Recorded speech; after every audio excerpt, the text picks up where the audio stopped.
Hi everybody, it's Miss Chrissy. It's Space Week. Blast off! All right, we're reading a story called How to Catch a Star.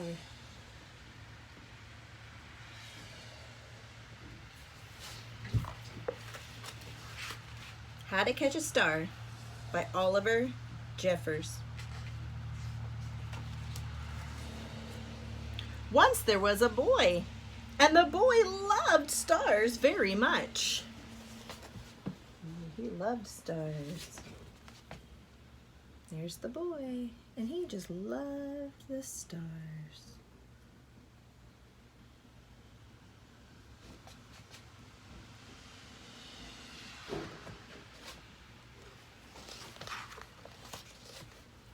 Every night, the boy watched the stars from his window and wished he had one of his very own star.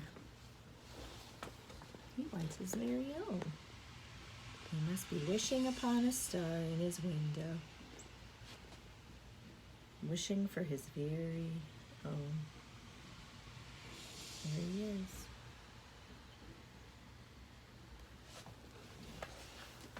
Do you ever just look out the window at stars? I like to do that sometimes.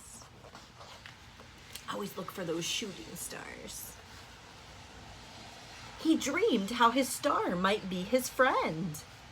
Would they play hide and seek and take long walks together? Would the stars play hide and seek or take long walks?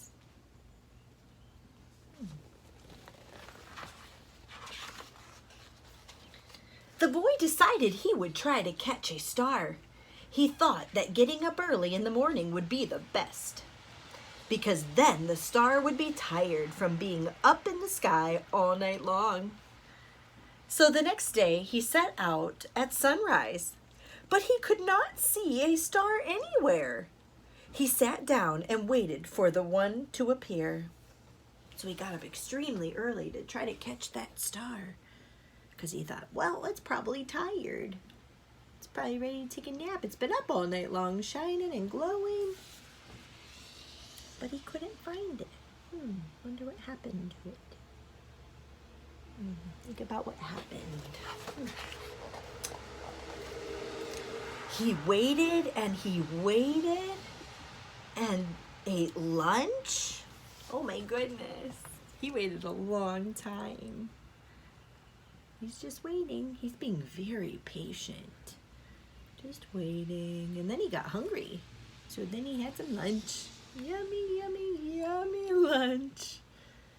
And then he waited. And after dinner, he waited some more. Oh my goodness. So he just kept waiting and waiting until he had dinner. And then he decided, well, I'm just going to wait again. It's got to come back. I saw it. Finally, just before the sun was about to go away, he saw his star. Yay! There's his star.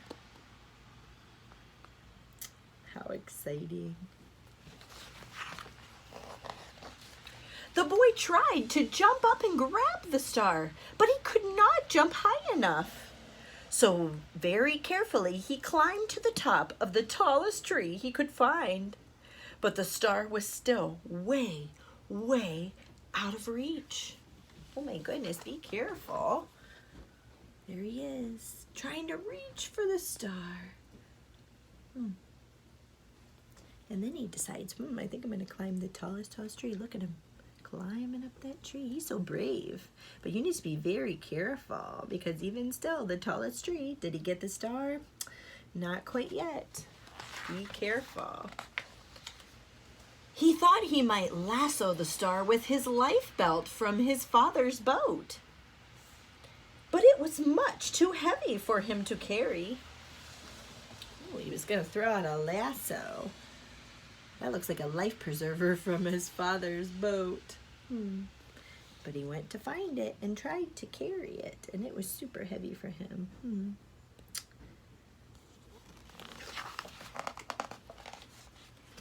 He thought he could fly up in his spaceship and just grab the star. But his spaceship had run out of petrol last Tuesday when he flew to the moon.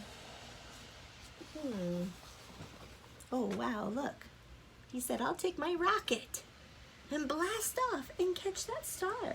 He's going to have to be super fast. Those rockets go super fast. But then he remembered, oh no, my rocket ran out of gas. That's not going to work. How am I going to get up into space with no gas in the rocket?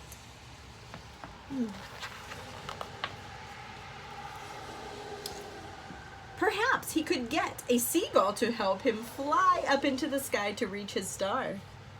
But the only seagull he could find didn't want to help at all. So he went to the beach, Miss Chrissy's favorite, the beach.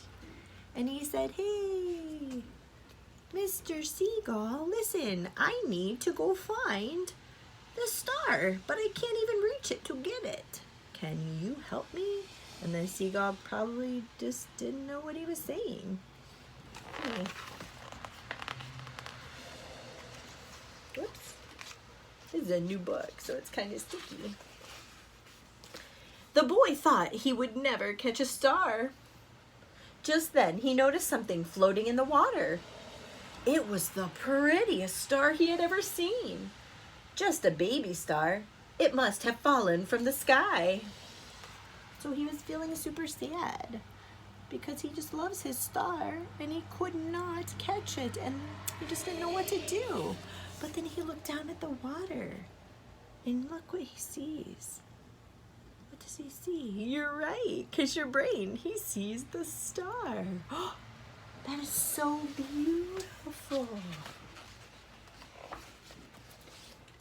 He tried to fish the star out with his hands, but he couldn't reach it. Then he had an idea. The star might wash up on the shore. He ran back along the jetty to the beach. So he's thinking, maybe I can't reach it, but maybe it'll wash its way up to the shore. You think it's going to? I'm kind of glad he didn't decide to go into the water. That might have been really scary for him. Then he waited and walked and watched and waited. So he's on the sandy beach and he's just sitting there at the shoreline, which would be so beautiful. I've done that many times and it's so pretty. And he's just waiting, but nothing's happening. The waves are not bringing the star up to him. And sure enough, the star washed up on the bright golden sand. What? Wow! This is the happiest day of his life. There's the star. Oh my goodness. It washed up right on the beach. The boy had caught a star. A star of his very own. Oh, look at all those stars in the sky. And he has now a star to walk of his very own. That was his wish, remember? Wow, he got his wish. The end. He's reading his star story. That's so exciting. Just like Miss Chrissy's reading you a story. It looks like he might even be reading the same story. Oh my goodness. He loved stars very much. How to Catch a Star. Well, I thought that was a perfect book for our Space Week this week. I have my NASA shirt on. Yes, I wore that for Space Week at school too, with my school-ager kids that I've been helping out doing their homework and stuff. And we've been doing a lot of activities, a lot of fun things. But I was glad to read the story to you. I love this book. You'll have to maybe try to get this book. This is a great book, How to Catch a Star. Well, Miss Chrissy's gonna blast off, and I will see you next week for our star story called Commotion in the ocean.